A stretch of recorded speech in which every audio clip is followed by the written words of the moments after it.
Hi guys, thank you so much for coming to my channel. If you have been here before, thank you for stopping by. If this is your first time, thank you for coming to my channel. My name is Nicole and I am a Scrum Master. Today's topic, we're going to focus on what is sprint planning and how to facilitate your sprint planning. So what is sprint planning? Sprint planning is actually one of the Scrum ceremonies. There are 4 Scrum ceremonies. You have your sprint planning, your daily stand-up, your sprint review, and your retrospective. So sprint planning is actually one of the Scrum ceremony. The new Scrum guide actually referred to Scrum ceremonies as Scrum events. So if you hear someone say Scrum ceremonies or Scrum events, they're simply referring to the same thing. These are just meetings that happens during your sprint. Your sprint planning is the very first meeting that happens in your sprint. It kicks off your sprint. After your planning, your sprint has already started. So what happens in your sprint planning? Sprint planning is actually for your entire team to come together to decide on what they're trying to deliver and how they are going to achieve this work. The entire development team come together to decide on what they're trying to deliver in that sprint and how they're going to achieve this work. Your sprint actually, it depends on your company. Your sprint can go from 1 week to about 4 weeks. But for the most part, most companies that I've probably worked on, they have been doing a 2-week sprint.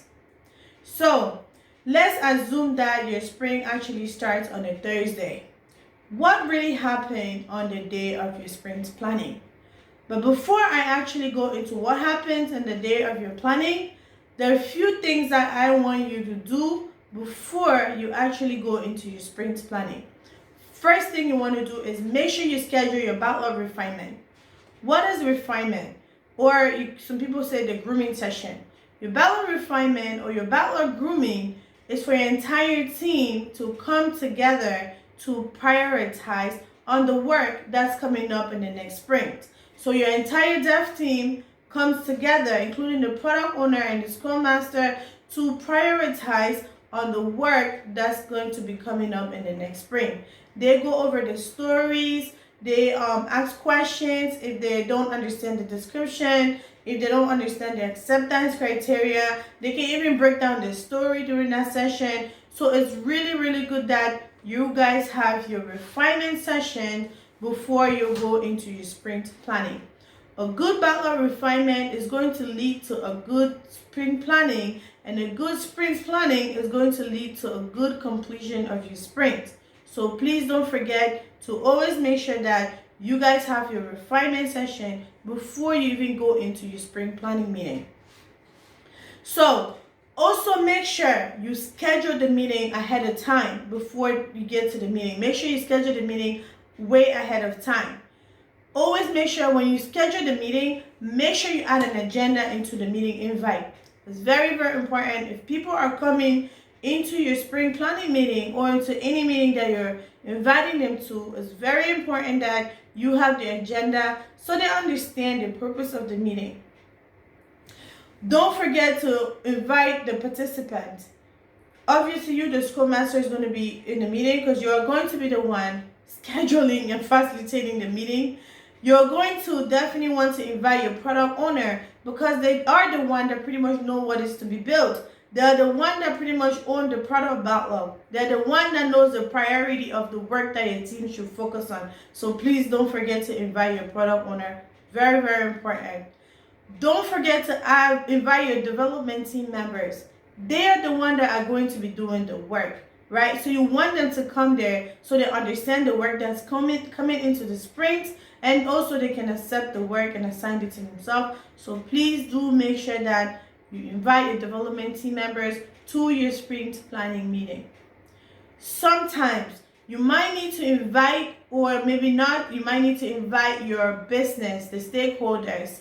I've actually worked in teams, in a Scrum team where I actually had to invite the business to the planning session. I've also worked in teams that I don't have to invite business because the product owner has been from the business, so I didn't need to invite somebody else from the business. So talk to your product owner to see if you need someone from the business to come to the sprint planning meeting or not.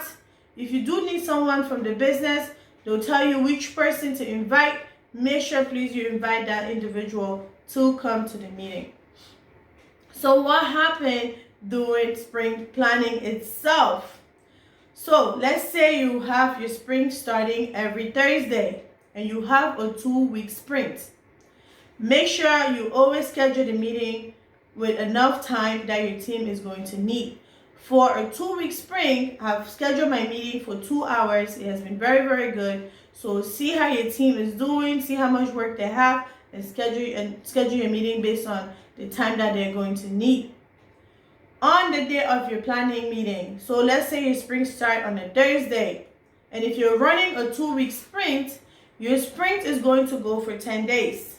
So on the first day of your sprint, your entire team is going to come to the meeting, and everyone you have invited is going to come to that meeting. Once you join the meeting, the first thing you want to do, you want to greet everyone. Just greet everyone for coming to the meeting. You know, this is, for example, hey guys, thank you so much for joining this meeting. This is our sprint 1.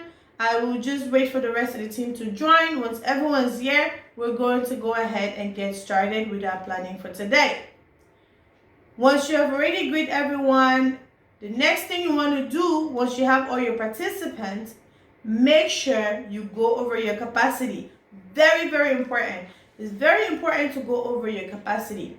You want to know who's going to be available for the next 2 weeks, who's going to be available during that sprint. You want to make sure your team don't overcommit.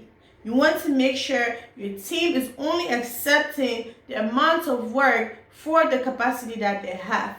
If someone's going to be here, if someone's going to take any vacation, any time off, any holiday, please do make sure that they're telling you the days that they're going to be off, so they're not accepting work when they're not going to be available. Once you have gone over your capacity, the next thing you want to actually go over now is the must-have items. What are the must-have items? Call the product owner to tell you what are the stories that your team needs to focus on for that sprint. What are the stories that are adding value to the business during this sprint? What are the high priority work we should focus on during this sprint? So once your product owner is telling you the must-have items, you'll log into the tool that you guys are using to tracking your project. I actually use Jira. I've also used ADO. It just depends on what tool your team is currently using or they're using. Please do go ahead and log into the tool and open up the stories that your product owner is telling you that needs to go into the sprint. Open each and every one of the stories that are a must-have item for the sprint. Have your team member review the story. You can either read the description to the team, or since you're sharing your screen, people can see it. Just say, hey guys, take a moment, go over the description, go over the acceptance criteria. If you have any concern, any comment, please let's discuss. They'll go ahead, read it, and if they have any question, they'll ask the product owner or they'll ask whoever can help them to answer the question. The whole goal is to make that story dev ready, is to make sure that the developer understands the detail of the story, they understand the acceptance criteria, and they can also estimate the story. So once they're done reviewing the story, ask them, what is the estimation of the story? Estimation is just how long it would take a developer or a tester to complete the work, how long it would take them to do the work. So make sure that every story is estimated. Before you actually accept the story into the sprint, make sure it has met your definition of ready.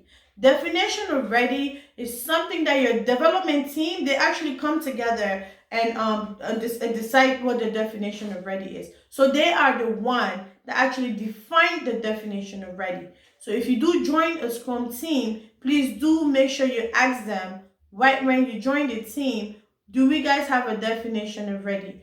Do you have a definition of ready? Can I see your definition of ready? So when you are in your sprint planning, you are making sure that this story has met your definition already before they're accepting that story into the sprint. Once you're done going over all the must-have items that your product owner has said, these are the must-have items, the next thing you want to do, you want to make sure that this work are being assigned to someone. You want to make sure that there's someone that's going to work on the story. So just ask in that meeting, who is going to work on this story? Developers will actually tell you if they know they're going to work on it. They'll tell you, I will work on it. You can just go ahead and put your name on there, or you can just ask them, can you go ahead and assign this to yourself? Usually if the developers or if the team cannot just tell who's going to work on it themselves, you have the tech lead to help the team to decide who can work on the story. The tech leads know all the developers, the testers, they know all the skill sets. So they know who should be able, who's a senior, junior developer, mid-level, they know who should be able to accept this work. So they can help the team to assign the work. Once you're done assigning all your team members, once the team is done accepting all the work during the sprint, the next thing I actually like to do, I like to get a vote of confidence.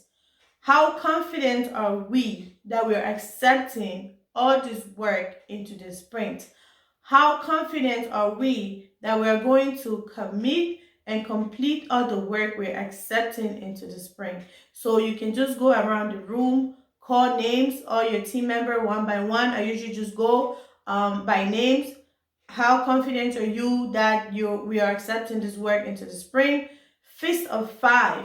5 being the highest, 1 being the least, the lowest, right? So we want our team members to vote between a 3 and above. It just means that they understand the detail of the stories, they understand the acceptance criteria, they know exactly what they're going to do and how long it will take them to do the work.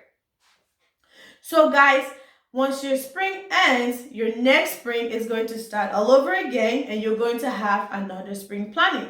So if your sprint starts every Thursday, your sprint is going to go 10 days from the day it starts, and then it's going to end. Your next sprint is going to start 2 weeks after that on a Thursday. So your sprint is going to always start on the same day as your previous sprint. If you're having your planning starting every Thursday, it's going to be happening every Thursday. So when you're scheduling your meeting, just make sure that you have it to reoccur every 2 weeks on the same day. You can always do it at the same time as well. Guys, if you have any specific question, comment, any topic you want me to talk, please do go like, share, and subscribe to my channel. You can reach out to me at Nicole.agilepractitioner@gmail.com. Leave your comments below, and don't forget, like, subscribe, and share. Thank you so much, guys, and I can't wait to see you guys soon.